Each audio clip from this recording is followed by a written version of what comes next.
आदिवासी जिंदाबाद जिंदाबाद जिंदाबाद शक्ति जिंदाबाद जिंदाबाद जिंदाबाद चार जनजाति नाम के कार्ड सर्टिफिकेट नहीं लगी लगे चार जनजाति के नाम में कार्ड सर्टिफिकेट हमें लगी उरंग मुड़ा के नाम में बीजेपी सरकार मुर्दाबाद मुर्दाबाद मुर्दाबाद बीजेपी सरकार मुर्दाबाद मुर्दाबाद आदिवासी जिंदाबाद जिंदाबाद जिंदाबाद आदिवासी जिंदाबाद जिंदाबाद আজি আমি তালপথাৰ গাঁৱত আমি উপস্থিত হৈছোঁ। বিশেষকৈ আজি আমি দীৰ্ঘদিন ধৰি যি সংগ্ৰাম চলি আছে, যিমান আমি চৰকাৰৰ পৰা প্ৰাপ্য পাব লাগে সেই প্ৰাপ্যবোৰ আমি এতিয়ালৈকে পোৱা নাই। গতিকে চৰকাৰক আমি জনাব বিচাৰিছোঁ যে 2026ত আমাৰ যিবোৰ প্ৰাপ্য পাব লগা ধন সেইবিলাক আমাক পাব লাগিব। গতিকে বহুত দিন ধৰি আমি সংগ্ৰামখন চলাই গৈ আছোঁ আৰু চলাই যাম। বিশেষকৈ আজি আমি বহুত দুখিত আৰু আমাৰ মাজত আমি নাৰী শক্তি এতিয়া আমি জাগি উঠিছোঁ। যিহেতু আমাক উৰাংভাৱে উৰাং চাৰ্টিফিকেট দিব লাগিব, মুণ্ডাভাৱে মুণ্ডা চাৰ্টিফিকেট দিব লাগিব, খাৰিয়াভাৱে খাৰিয়া চাৰ্টিফিকেট দিব লাগে। কিন্তু চৰকাৰে আজি আমি দীৰ্ঘদিন ধৰি আমাক ঠকাই আজিলৈকে আমাক এই পৰ্যায়লৈকে আমাক আনিছে।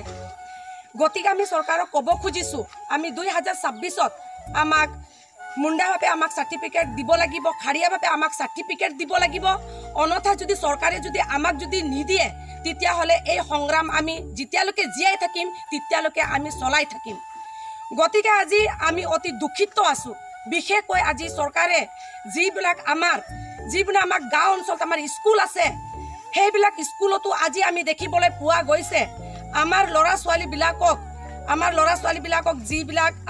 ছোৱালীবিলাকক যেনেকৈ ইহঁতক খাব কাৰণে পাব লাগে সেইবিলাকো তেওঁলোকে সঠিকভাৱে আজি পোৱা নাই। এইটো আমি দেখি পাইছোঁ, সেইটো কাৰণে আমি আজি ক'বলৈ বাধ্য হৈছোঁ।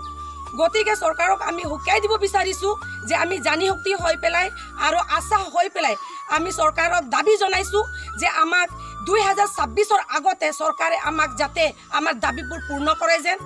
আৰু যদি পূৰ্ণ নকৰে তেতিয়াহ'লে আমি জানি শক্তি বা আশা দুয়োটা সংগঠনে মিলি পিনি আমি গাঁৱে গাঁৱে প্ৰতিবাদ কৰিবলৈ আমি বাধ্য হ'ম।